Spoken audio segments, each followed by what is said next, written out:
Hey! What's going on? This video is going to be a little different than my regular content.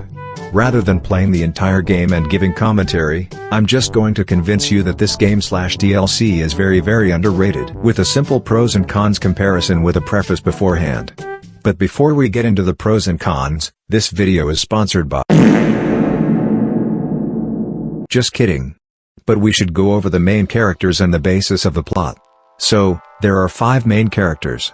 Dr. Klein, the sort of leader of the group with a striking personality. The one that I personally find most annoying, Dr. Boris, with an even more striking personality. Dr. 8, whose gimmick is that he doesn't talk and only makes staticky sounds. Dr. Dalla, who is the only female. And Dr. Zero, whose real name is a mystery. And lastly, the antagonist is Dr. Mobius, who sounds like they are voiced by the same person who voiced Dr. Boris, or maybe a fusion of Dr. Klein and Dr. Boris. I see you. Now I end you. Attention, students. This is the pre-recorded voice of your pre-recorded principal, Dr. Principal Boris. What is it? The lobotomite is asking me things, and I'm trying to ignore them. My processors can't ignore you both at the same time. The plot is a little convoluted in my opinion, but it's loads of fun. You play as yourself, only your brain was extracted, and you can either get it back and escape, or help the think tank gang in destroying Dr. Mobius. The game also throws in little quirky side quests, like finding out Dr. Zero's real name, and committing questionable acts with Dr. Dalla. I love to hear you breathe. So, let's get into the pros and cons.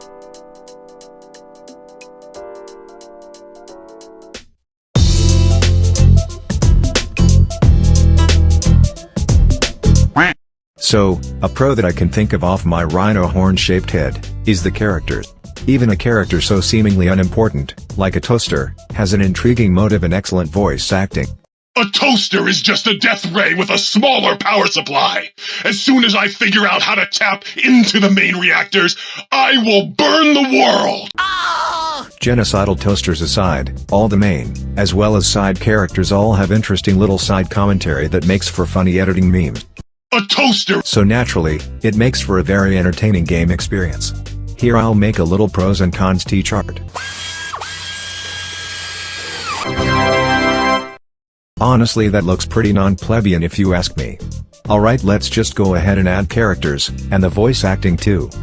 So in my opinion, the actual meat of the DLC isn't really anything to harp about. Most of it is just mundane fetch quests with the occasional interesting plot development. It's not a con, just kinda banal. I also like the main villain, but he falls under characters. The plot is good, but, honestly, I wish they could have tried a little harder on the side quests. Funny side quest with Big Boss isn't all that interesting. So, side quests are getting codunked into the con, aka noob pile. So, we've talked about the characters, the voice acting, and the pretty poopy side quests. Next we can talk about the enemies. Now one of the most common blights upon Big Mountain, I don't know if I mentioned that the whole place is called Big Mountain, is these things called Night Stalkers. Now these things are pretty horrifying in their own right. But it makes it 10 times worse when you realize that their running animation is frozen so they look like the Puma logo while having 3 times your health because you were too lazy to level up in Mojave, even though it says that it's recommended to be at least level 15. Everybody knows that Fallout New Vegas is completely bug-free. Here, can't you help us? Hurry up.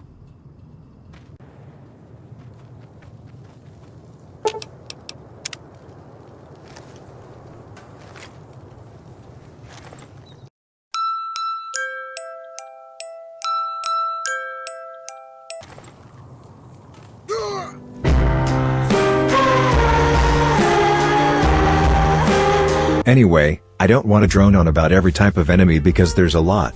But there are these things called lobotomites that look like pyrocynical 25 years in the future. To be honest, I don't have a very strong opinion about the enemies enough to put in either pro or noob. So it's just gonna chill out with Dead Markiplier. I'm probably gonna bleed out right. More ways to make the video longer. More ways to make the video longer. Oh hi. Get ready for the Super Amazing End Card Tournament. I just simultaneously whipped it! That wasn't funny, I'm sorry. Moving on, I guess the price matters or something. So, it costs about $10. Honestly, I don't think that's that bad. It provides hours of content that almost feels like an entirely different game, and to be honest, it's like the best DLC ever. In all honesty, I think the price is fair. It's not a steal, but it's not too expensive. Damn it, I can't add this to Prue or Noob, so get that shit out of my face. Discord is not a good thing. I am really happy you made it to the end of the video. I really hope this video does well cause I put a good bit of effort into it. Bye bye all you sussy bakas.